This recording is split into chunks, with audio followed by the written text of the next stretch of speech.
Good morning, everyone. Respected Chief Guest and Speaker, Dr. Dinesh Kumar Tyagi sir, IAS, our respected Principal, Dr. Jacob Chandy sir, principals and other academicians from various colleges and other education institutions, conveners of this program, Varghese Anikurian, coordinators, Ashish Varghese and Rahul Kurula, my beloved colleagues.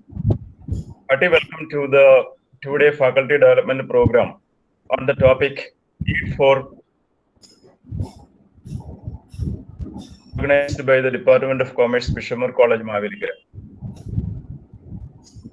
And warm greetings to the as a part of Digital India movement. Though we established a national academic depository to digitalize all sorts of awards, many universities and education institutions are yet to enjoy the benefits of digitalization of certificates in a full-fledged way due to various reasons, including lack of conviction and lack of confidence. It is the background for organizing this talk. And we are very fortunate to have a very famous civil servant, a senior IAS officer, organization and its working. He is none else but our Dr. Dinesh Kumar Tyagi IAS. At present, the Chief Executive Officer of Common Service Center, E-Services Limited, Tyagi IAS is a Manipur Tripura cadre officer. He worked in the Tripura state in various capacities as Secretary of Education and Principal Secretary of Finance. He has also worked as Director in the Banking Division, Ministry of Finance. He was custodian of Special Court 1992 during the Harshit Mehta scam case in the Finance Ministry. He has been Director on the board of several banks, including Syndicate Bank, Union Bank of India, United Bank of India, and Indian Bank. He has also been Director on the board of financial institutions such as Small Industries Development Bank of India. Dr. Dinesh Tyagi has also worked as Chief Executive Officer of Common Service Center for Infrastructure Leasing and Financial Services Limited. And when we think of I should not leave without mentioning his organization. Now he is holding the position. That is Common Service Center. It's a very unique institution in empowering rural and remote India through one of the largest network of local level entrepreneurs, numbering more than 3 lakhs in every nook and corner of India, that is in every village, providing digital service to the citizens. And it's a single window where citizen can get almost all the services like banking, insurance, education, and even investor education from the same counter. And in that way, this organization has given employment to so many people, on the average of 5 employees per counter. And that is the expectation. And how now he's heading that organization.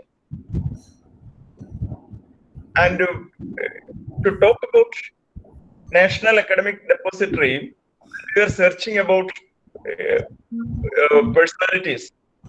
The first name came is our today's expert, Dinesh Kumar Tyagi sir.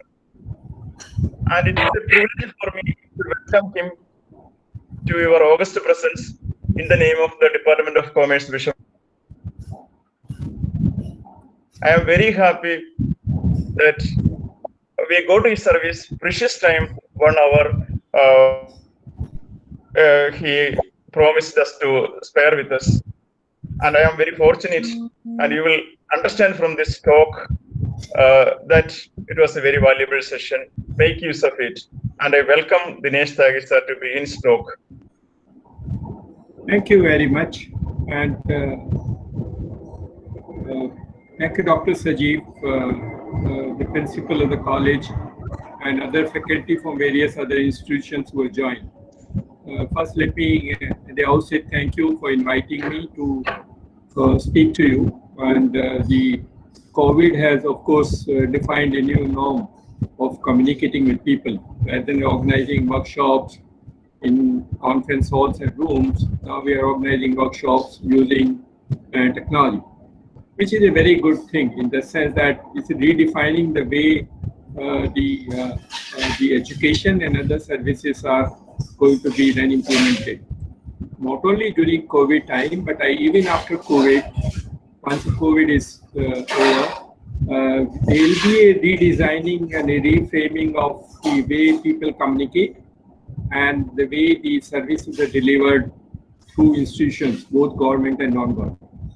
So first, let me thank you, and then what I will do is I will try and cover to the extent possible what is this National Academy Depository, why it was conceptualized, what was the need of trying forming a National Academic Depository, how does it function, and what are the benefit to various stakeholders who are using the National Academic Depository.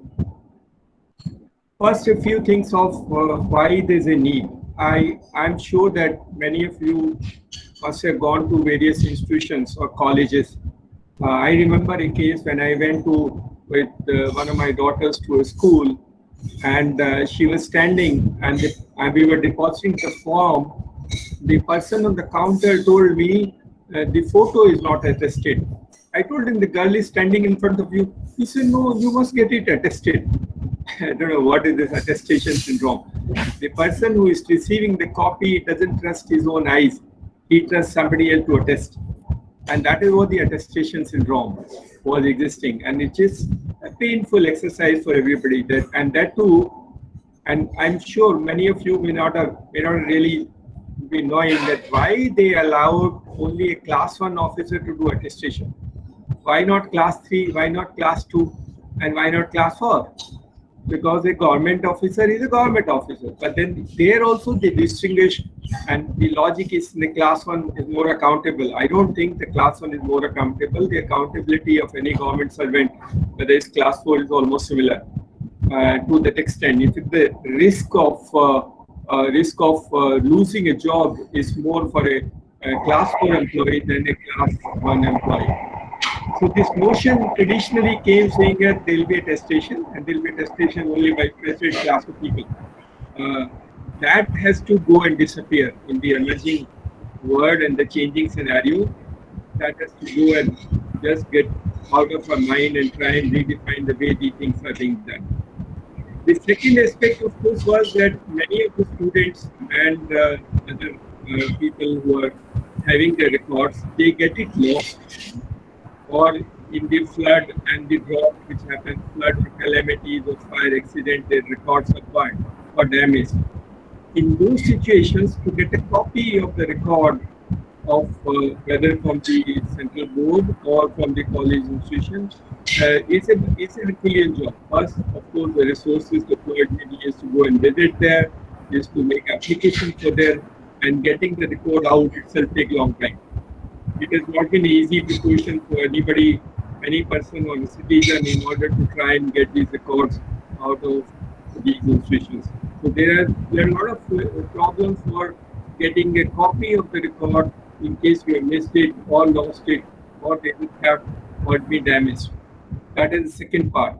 The third was that many of the people who go abroad, I don't know how many of your children have gone abroad, when they apply for a job, the institutions abroad need certification of the record submitted. And the process is so cumbersome that sometimes, if you really have seen, I don't know how many of you are really gone through the process. First says that he has to go to the institute where he has studied. So suppose he has studied in Nagpur and stays in now Trivandrum. He's actually from Trivandrum to Nagpur, that university, and get the certificate attested and signed in ink from that university, which is itself very difficult. Then that state government where the Nagpur University is located, there's some education department staff will again certify, which is help. After that, the MHRD will certify, and after that, you get a document which is then verifiable by the institution abroad. So, getting a job probably abroad is easier. By getting the certificate from the existing system is a very difficult process and very painful. Plus, the amount of time spent and amount of money spent in getting this document has been very painful. So these are the problems which an individual faces in its day-to-day in getting an access to very basic thing of what a record is. Records are generated by the institutions. They are actually generated by the boards or by the college or by the universities. They generate the record, whether it's a mark sheet or a certificate or any other form of documentation, provisional or otherwise, they provide that part of it. They're generated by them. But the onus of proof lies on the student. I don't know why it happens. Once you are generating a document in a college, and if I have to go and submit an application to the college, the onus of proof lies on me to prove that I studied in the college, which is very surprising in India. Which is surprising because why not the onus of proof lies on the institution they provide? Why should I, as an individual, keep on proving all the time that the record is mine? That is why the technology is being used. The National Academy National Academic Depository evolved after looking into various constraints which I explained to you and mentioned to you of the torture, of the inconvenience, of the problems being faced by individuals across the country in all places, whether it's an application for job or whether it is also true that there are many fraudulent things which happens in a physical format. Many fraud applications or mark sheets are submitted for jobs, and since there is no single agency to verify or there are limitations on verifying through the existing framework, the fraudulent exercise keeps on continuing. So to prevent fraud also you need a similar framework. Then how do you try and contain these problems of individuals being harassed, problems of attestation, problems of fraud, and problems of loss and theft and damage to records which you do, and also for going abroad and submitting verified documents. So all these aspects were looked into, and then a framework was need to be designed. It has been a long time that the Ministry of HRD actually was working for many years to try and work out what are the options and how do you do it. One of the options is that each of the institution of its own create a system, digitize its records and post them in a secure and safe manner, and then try and get access to various stakeholders. That is one format. But there are large number of institutions to try and get into the format become very difficult. The costs are also enormous. But the institutions will be able to bear that cost is also a big problem. I don't know how many of you are aware. There are in India there are 55 school boards. Though there are 30 of these state and duties, and there are 55 school boards. There are 359 state universities. There are 47 central universities, and there are 260 private universities. Look at the enormity of institutions and the issues involved in trying getting individuals host, digitize, and that part of the work to be created. So what is the alternative? Whether the individuals hosting and creating its own digitization record, SCB has a limitations, both in terms of resources and technical capabilities, and therefore a system or to design. So MHRD thought of trying creating one single system where all the universities and the boards can participate and their records can be housed with almost very negligible cost to the universities. So the cost can be borne by UGC and MHRD, and they run the system in trying creating the value proposition for everybody. So that's how the origin of National Academy of Depository, National Academic Depository evolved. When the depository was being conceived, the idea and objective was actually borrowed from the other depositories for share. I don't know how many of you have actually dealt sometime in shares, but it's a very painful. In the physical mode, you will apply and buy a share through a broker. The share certificate will come to you, signed by the company. After the share certificate received by you, in case you want to sell the share certificate, you will sell it and then dispatch the shares, a physical share certificate. That will be then transferred in the records of the company into the name of the buyer, and then the deal will get completed. Very cumbersome process, and many of people have suffered their share certificate the loss or damage.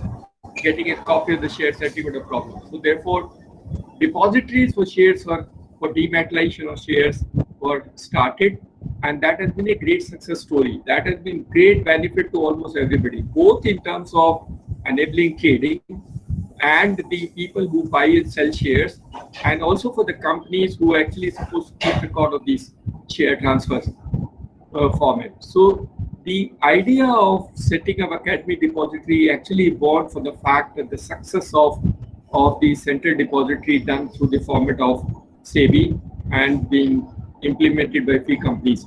NSDL is one which implement, and the CSDL is another one which complement the central depository for shares buying and transferring and recording. So today, in that electronic format, you actually have to give a call, you have to give a message for selling or buying, and the entire deal is completed by the depository. You don't have to do anything else. The buying and selling is recorded, the company records are updated, and the company gets a profile of the new shareholders' details available to them. That is the format which was then thought of. Why can't we do a similar exercise for creating a national depository, national academic depository? National academic depository. I just wanted to also briefly mention about digitization and digitalization. There are two words which are used. There is a little difference between the two. Digitization is only scanning and keeping the records in electronic format. But digitalization is little more than that, making use of that digitized record in creating some format which is usable, means using technology in order to try and make use of the record, either for various stakeholders or trying and doing some data analytics and artificial intelligence built into the system. Digitalization is little more than digitization of records, because it's not merely scanning. So what the academic depository does, it not only digitizes the records, it actually digitalizes the records, because it also applies the uses for them. It applies various technology format in order to make use of them and accessible to people. Updation of records, deletion of records, modification of records, all are done in the format of digitalization. So the National Academic Depository is a digitalization of academic records of various institutions and boards which are authorized. Presently, there are about more than 600 of these institutions and boards which are associated with the format, and they are participating in the National Academic Depository. The National Academic Depository is owned by the promoted by Ministry of HRD and the UGC, but maintained and managed by NSDL. There is a subsidiary of NSDL which is created for this purpose. They manage and maintain in the format. NSDL having an experience of securities depository is one which is managing in the safe format. The advantage of managing records is they are secure, they are safe, and they also kept in a format which cannot be tampered with in any format, and they're accessible only to identify people nobody can access otherwise. So these technologies are being used in order to create national academic depositories. Who are the stakeholders who are involved in national academic depository? One, of course, I mentioned the MHRD and the UGC. Second is the NSDL, which is now managing and maintaining it. Third, of course, are the users. Who are the users? One is, of course, the users are the universities and the various boards which need to sign an MOU with the subsidiary, with this organization. And after the MOU is signed, they will explain you the process of uploading documents. They will create an ID and format for them, and e-sign is created so that the person who is uploading document is duly signed, electronically signed and verifiable. And after the e-sign is done, they upload all the documents which are available to them, either the existing ones or the new ones. And these documents are uploaded to the system of the academic depository. So what are the things which are required for the institution? One is, of course, signing an MOU. The second is they must collect the Aadhaar number of every individual, every student, and link with the certificate. And of course, ask every student to create an ID in the National Academic Repository. And that ID number also can be linked. So if you have Aadhaar linked, ID linked, and institutions profile updated system, you create a uniqueness for the entire record which is stored there. Every record gets a number. Every record gets a specific number which is unique, like an Aadhaar number, and every record is then linked to that unique number. The certificate which are uploaded gets a unique number, and they're associated. As far as the individual is concerned, they're linked with the Aadhaar of that person. On behind the scene, of course, there's something called digital locker, which is a concept of cloud-based storage provided to citizen, and 1 GB of data of cloud storage is given to every individual. This is a program done by Ministry of Electronics and IT, and this is also where all the official records you can store. As an individual, you can store, or the institution can push up the records along with Aadhaar. So if you have an Aadhaar in your driving license, that will automatically get pushed into your number. Or if you have an Aadhaar into your Aadhaar card, will get pushed into your digital locker. So when you access your digital locker, some of the records will come automatically available to you. Similarly, if there is education records, the premise on which the National Depository on Academics is built actually uses the same cloud concept of storage of digital locker, and that's why linked to Aadhaar. So institutions are one stakeholder, which I mentioned you. I repeat, saying at MOU we sign, Aadhaar number of student to be collected. The data has to be then transferred to the academic depository under a signature, under the e-sign of an authorized person, and then they store it and safely convene to. And of course, the student has to be told to create an ID under the National Academic Depository. The second stakeholder, other than the institutions, are of course the students. And the student, each of the student has to go to the site and create an ID for himself. For the National Academic Repository, the ID is Aadhaar based. So what he has to do, he has to go to the site, and after going to the site, he has to first he has to get his Aadhaar number. He will get an OTP, and he has to upload the zip file of his Aadhaar into the system, which is stored. He has to give a consent for storage of that Aadhaar card into their file. They compare the Aadhaar, and they send an OTP for authentication. Once authentication is complete, he gets an ID. So once he gets an ID, then he can make a password for himself and store it. If there are sometimes he need to change to password, he can even change password as per his convenience, because the system allows to change, forget password also is available in the system. So National Academy Depository access allows student to register, and once a student register, he can actually see all his records which are there available to him. He can view the records based on the number provided and the authentication done in the system. The National Academic Depository does not allow anybody to view the record. It is only allows authenticated people to use the record. So if you have put your Aadhaar number and authenticated yourself with OTP, then only you can view the record. Like somebody else record, Dr. Sajid's record, I can't verify. I can't even see and view because I don't have the authentication for Aadhaar and a permission for it. So it is specific to them, which also gives a safety and security for people that their records are safe and can't be used by anyone else. So this is for the purpose. They can, of course, take copies of them. They verified copies of their documents and submit whatever. They also have the other institutions which are called verifiers. Some of these verifiers are institutions like banks, which require a person to give employment or jobs. They need academic records. What are the places the academic records are required? Academic records are required. The 10th class record is required for date of birth, at least for people who don't have a birth certificate. They use 10th class record date of birth verification. And qualifications wherever they are prescribed, both in jobs and employment. So they need to have degrees or certificates. Or if there are marks prescribed that you must have more than 60% in certain subjects or 60% in some courses, even they are verified through that mark sheet which is provided by the institution. So all these records which are available, also available to verifying institutions. The verifying institutions can be, as I said, the employers, the banks, and they can submit a request.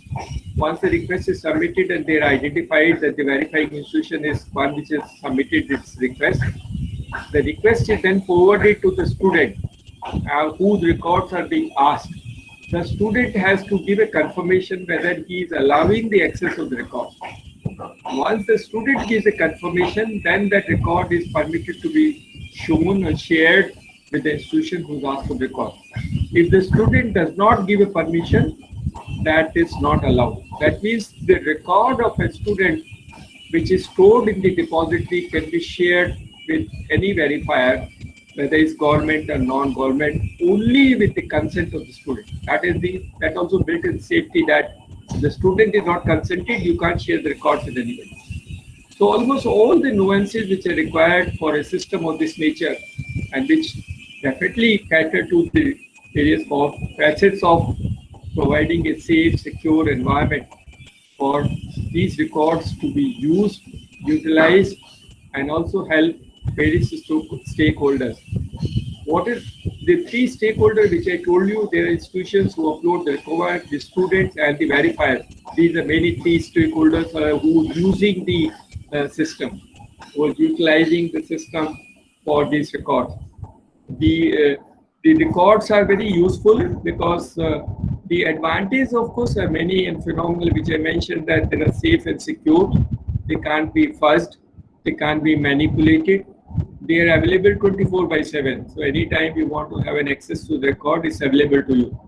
And of course, they cannot be destroyed or damaged, or the danger of damaging and destroying records or being stolen in physical format is contained through the process of electronic medium. Depository addresses all those concerns, and that's how the academic depository has become one of the modes of trying and doing that format. So the process is simple. It's not very complicated. I'm sure once you go to the site of the National Academic Depository, you can actually go and do the process. It takes hardly 4 to 5 minutes to understand the process.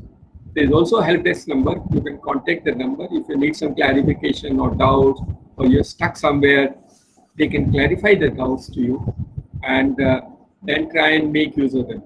But being part of the university and being part of the teacher community, it becomes a responsibility to educate students. It also, as institutions, all the institutions should try and make use of the existing format of uploading the documents. The recent documents uploading may not be a big problem, but the documents which are already available in physical format, that may little take time because that need to have created in some digital format and then only can be uploaded, or a physical format which is acceptable to the depository, that they can convert into that format. But I think some Excel sheets has to be prepared, giving the name, details, Aadhaar number, and the other format, plus the format of template of what a record is to be generated for. Most of the work then is done by the academic depository. So academic depository is revolutionary. There still is very, very helpful. It addresses large number of concerns of the community, both citizens and students, and it definitely helps the institutions in trying getting rid of the maintaining physical records, which itself is you have to have a storeroom and then somebody as a storekeeper and then maintain those records, clean those records. Some are stolen and there are bugs, rats, and all those problems are solved because now it's electronic format. So the advantages are phenomenal. I don't see any disadvantage as such because in the electronic format, and the new generation in any case is in the same format. I was addressing students in Delhi University about 6 months before. I went to attend they invited me for a course. And I asked all those students, there were 400 students, I asked the students, how many of you have gone to a government institution for getting a service? Almost 90% raised their hands, saying that means 90% of the students there in that hall actually go to a government institution to avail some service over there. I then asked them, how many of you like to go second time to a government institution? All of them shouted and said, no, sir, they do not want to go to government institution. And that is the emerging requirement of a new generation. They do not want to go to government institution. They want everything to be delivered to their home. Cash on delivery. If they can be goods, they can also be services. Why can't a certificate of individual, even if you want to deliver to his home, you can charge some money, but I make a request online and you send my certificate to my house and charge. If I can get free TV or any goods or services, why can't I get government services, ration card, election card, or any format in that sense? And that is the basis on which we started what is called the common service. Dr. Sajji said, common service centers are basically access point to enable citizens to access services, whatever they need, whether in government space or non-government space, without visiting a government office, without going to. Nobody want to go to a government office. Even the government office is air conditioned and very well maintained, but there is a problem. Was both, of course, in terms of the amount of money and time spent in visiting a government office. Second is that the government office and the government office staff creates a different vibration for these citizens. He feels very uncomfortable, even if it is well. So he doesn't want to visit a government office. And that's a fact. I think most of the people. And in order to prevent that, today's government, of course, has been saying that everything should be delivered to your house. Everything should be available to your phone. You can access everything. And with more than 60 crore of people having Android phones in India, it is possible to try and get everything to their household. We do this now. So we, in a common service center framework, have about 400,000 of these entrepreneurs who run in various parts of the country. In this country, there are 250,000 panchayats and there are more than 600,000 villages. So we almost covered all the panchayats across, and we also in urban areas. In Kerala, of course, these are called Akshay centers and called common service centers. They are run and operated by entrepreneurs. They're amazing people. These women in Kerala who manage the centers are amazing. How much they work, how hard they work, and what they can do is unbelievable. See, it is true that the Indians by nature are very enterprising and highly capable people. If what they need is they need some support.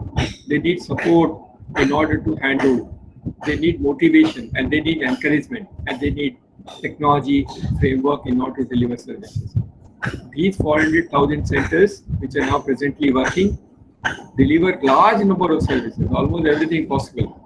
In fact, our focus is now not on largely on government service, we do mainly on non-government service. Because 80% of the requirement of a citizen is non-governmental. Only 20% is. How many times a person needs a birth record? Most of the time he needs something else. He needs something to eat, he needs something to study, he needs something to live, or he needs clothes and household goods and services which are required for making better. Or if you want something to learn which is not being taught either in colleges or universities. See, we do a lot of work in education and clientele is the one. There are large number of people who drop out from school. As per the information, there are large number. Not Kerala. Kerala is an exception, but across the country, the dropout ratio is very large, even in the primary level. And of course, there are only 35% of the people, student of the community who goes to colleges. Means 65% of the people does not even visit a college, doesn't even go an admission to a college. What happens to them? What is the framework for them when they want to learn in higher education and they want to do something?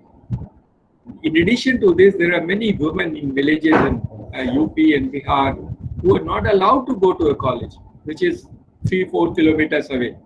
They are constrained. They are socially not allowed, saying you don't go there. So there are people who are not allowed to go. There are people who can't go, and there are people who are very weak in studies. They fail, and the parents will tell you are a weak student, so you forget about studies. So this community of three of the women who are not allowed to go, students who can't access nearby colleges, and of course students who are very weak in studies. The CSC provide education framework for them. We cater to the need of these guys. And of course, there are many. We now got almost everything possible done, from class 3, 5, 8, 10, and 12 to graduation and post-graduation, to management courses, to IIT coachings, and to civil service coaching available through a common service center to a person in a village. That's the framework. So we do almost everything possible, but our clientele is different. Our clientele is the non-school going children and people. Large number of women I have met in villages. They said, we wanted to study, but we got married and we couldn't study. Can you do something for us? It is for them. It is for this class of the citizenry across the country that the education systems are being used. So therefore, and the other thing which we do is the financial inclusion space. I know how many of you know, after the 75 years of independence, there are only 40,000 branches in rural India of commercial banks, 40,000 branches. And there are 6 lakh villages. It is impossible to go to the branch of a person. Where people have a handicap whose pension they can't. Somebody has to carry them to the branch to get the pension. Somebody has to carry them on shoulders in order to withdraw money.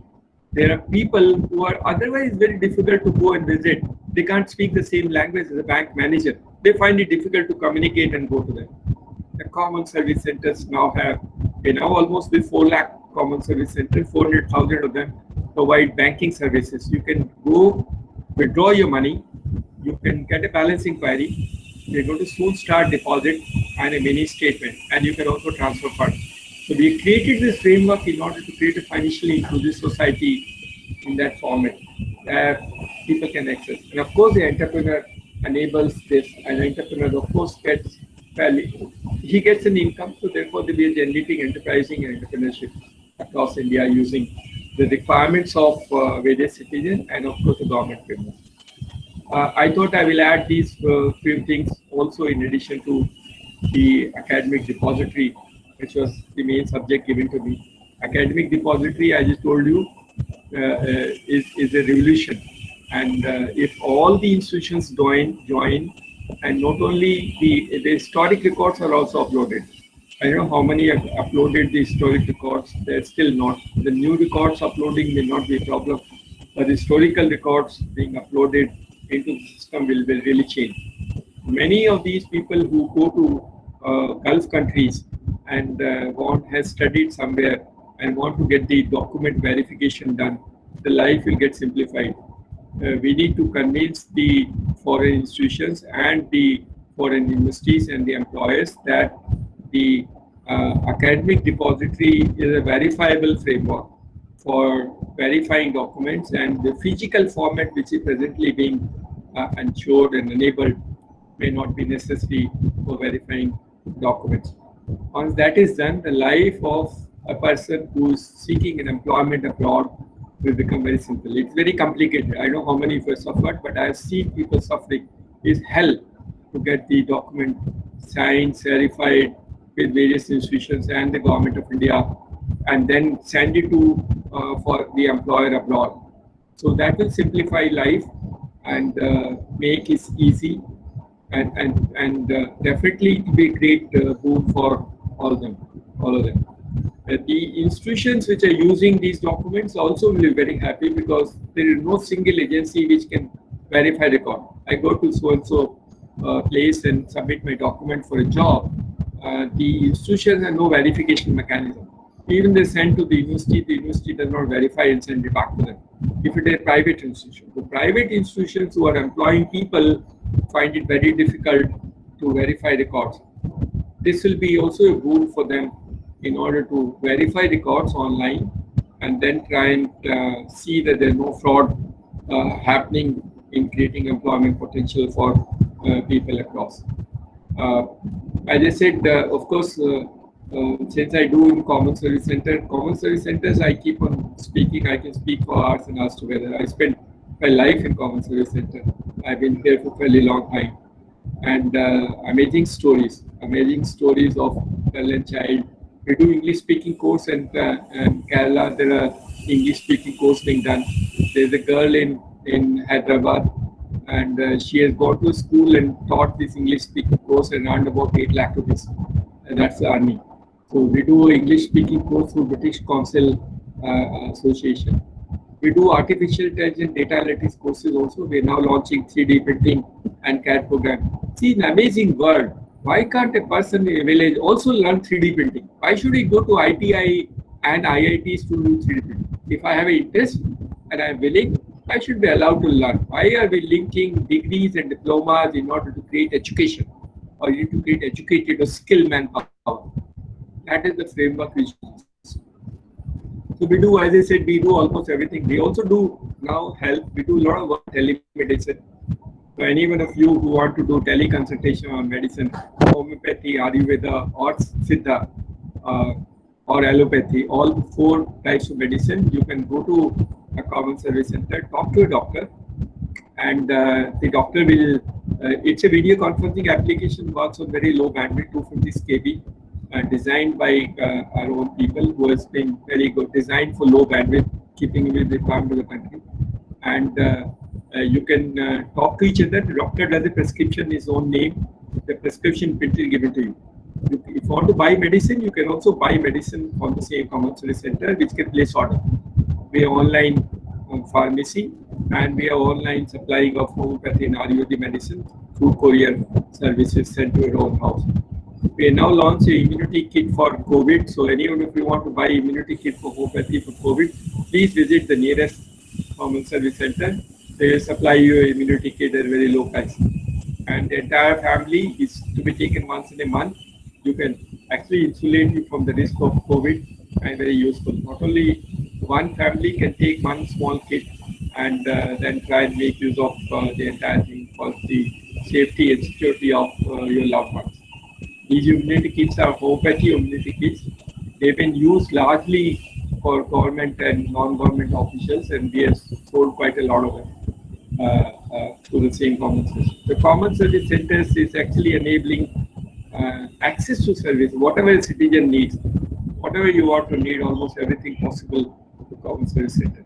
And through this enterprise, and I have visited some of them in Kerala, and I'm amazed to see what they do and how they do. They're examples for many to learn that this girl or this boy in that remote location in Kerala has got 5 computers and 5 people working. And I asked him, he said, sir, I give 10,000 rupees to each of them. That is, his salary bill itself is 50,000 rupees. Look at the amount of money he must be earning. And I asked all those girls how much you get, and they verified that that's the amount of money. Local employment generation, local empowerment, and digital inclusion of communities is done through common service center. So thank you for inviting me, and I hope that I have been able to cover most of the points which you had in mind. Digital locker, I did mention. Digital locker is little different as compared to this part is done by the ministry. Every individual can open its Aadhaar link. The non-Aadhaar base is also allowed, but I think it's better to link Aadhaar because everything is linked to an Aadhaar. And authentication process through Aadhaar far better as compared to any other authentication process. Deduplication of Aadhaar. So that's how it is, and thank you very much, and thank you Dr. Sajeev and the Institute to invite me. And if there are any questions or queries, I can answer. Otherwise, thank you all. Thank you very much.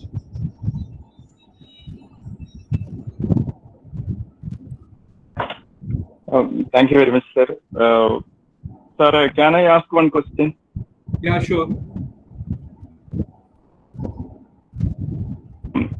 Sir, once a university joins NAD, you said all the certificates can also be digitized. Yes. And is there any restriction as to program or year? No, they don't. I mean, whether a certificate issued 30, 40 years back, can it be digitized and stored in NAD? Yes, you can. Old records. Even if there is also a facility that if you want, if somebody has got correction of the record done and the university has corrected the record, you can even update the record of that student. So not only old records, even the correction of the records is possible because that facility is also available. But that has to be done by an authorized person of the university. It can't be done by anybody else under the e-sign facility provided. So once the university joins, all its certificate can be digitized Yes. without any restriction. Without any. That's true. Okay, sir. Can I ask another question on CSSC, sir? Yeah, please. Common Service Center. Sure. Sir, what is the qualification for local entrepreneur? No qualification. Other than that examination, passing of that examination. No qualification. Presently, since there are a large number, now I got 800,000 registered to become common citizen. 8 lakh people. So what we said is, since we can't do training for them, earlier we were doing training and some of them don't learn, so we have done some tele-entrepreneurship course for them in order to learn what is enterprising and also learn some of the services we deliver through a video. Simple. See, the enterprising learning process is very simple. So you can learn in that format. We don't use qualifications as a criteria, though we say 10th pass, but we don't really bother about. As long as you're enterprising and you're willing to take risk and invest your capital, you will be made a CSC. Sir, is there any restriction village-wise maximum number of centers in a certain village? There are no restrictions, but normally we don't encourage more than one in a village. But if the Kerala has large villages, so we have more than one also. See, that's the reason I told you we have now about 250,000 panchayat, but we have fairly large number of them. More than one also in Bengal and Kerala are big panchayats, so we have more than one in those areas. It's your take. You are investing money. Why should I restrict yourself from doing that part? Okay, sir. Can pensioners join, sir? Sorry?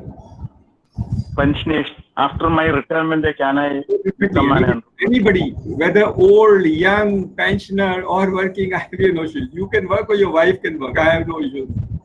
Anybody can work. Okay. No, Okay. Okay. There's no restriction. See, this is an enterprise done by individual. We are only helping in using the enterprise. It's not owned by us. It's not owned by government. It's owned by the entrepreneur. And the government is utilizing enterprise. Government is not owning the enterprise. That is the difference. Okay, sir. Got it, sir. Thank you, sir.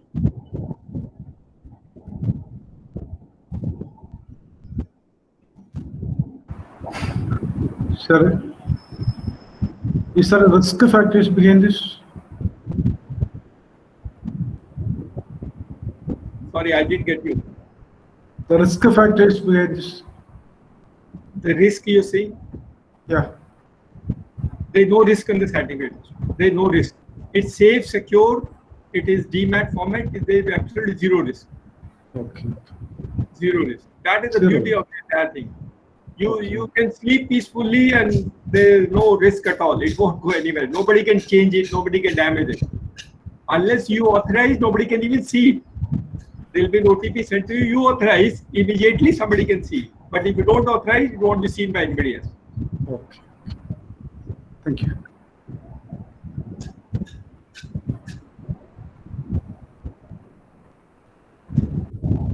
If there are no questions, then I can thank you. Sir, I have a question. Can I ask? Yeah, please. Yes, sir. So this might be from a very initial point. So as a teacher, can I immediately go and enter my credentials, or should the university officials do it? The initial part. So that the university or the college only has to do through a designated person whose e-sign also will be recorded. You can't just do. You can't record for the student. College teachers cannot do it. It's a college for an authorized person can only upload. No, I'm asking from the point of view of the teachers. For the teachers and their my own credentials, can I upload that individually, or should the employer do it? Your individual records cannot be uploaded into the National Academic Depository, but your individual records can be into the digital locker. Okay. So what is the difference, sir? Can you just Digital locker is a different scheme, completely different scheme. Okay. And if you go to the site on digital locker, and there you can upload, you scan your document and upload it. There it will be kept in your name, and you have through an Aadhaar authentication can access and make use of it, and also share with somebody. Okay. So there is also this authentication of it. It is secure. And safe. Without authentication, they won't let. Then the storage allowed in digital locker is only 1 GB for one individual. It's free. You don't have to pay anything. Up to 1 GB you can store. You can store your driving license. You can store your education records. Whatever you want to store, you can scan them and store them in that format, and they will be available only to you through authentication process. Or unless you want to share, then you have to tell them to share to whom. Okay. So the next thing is what you just said earlier about children studying abroad. So if that they get the degree certificate in the national, in the digital mode, they can access it wherever they are, and that is considered final, isn't it, sir? Isn't that true? That has to be discussed with the employer. This is not final. Okay. But I think employer abroad are various different formats, and their various countries follow various routes. So okay, I'm talking about Delhi University. Yeah, Delhi University, I think they are going forward with the digital certificate. So if that is done, is it authentic? No, it's the employer abroad who has to accept that. Oh, okay. It's not our ability to try and showcase them. It's the employer abroad. They need to be, through our interventions, convinced that the present process of physical document being asked under ink signature not necessary, and this depository can help you in accessing the same record. Okay, sir. One more question. So with the digital certificate, do we need the original certificate also in these times? No. I mean, no. even later on? No. No. Okay. Okay. No, Thank you so much. All the physical. You don't have to keep all the records. Okay, sir. Thank you so much, sir. Okay.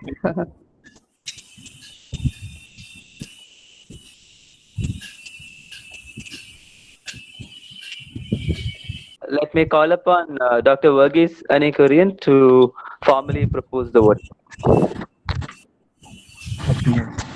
Respected resource person and dear participants, you have spent some valuable moments hearing and interacting with Dr. Dinesh Kumar Tyagi, IAS, CEO, Common Service Center, Ministry of Electronics and Information Technology, Government of India.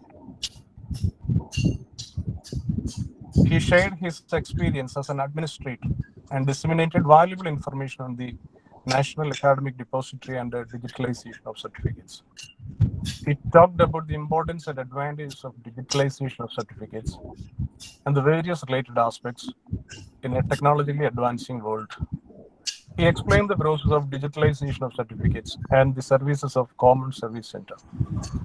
There is no doubt that all of us have got enough resources on this subject and are highly benefited from the session.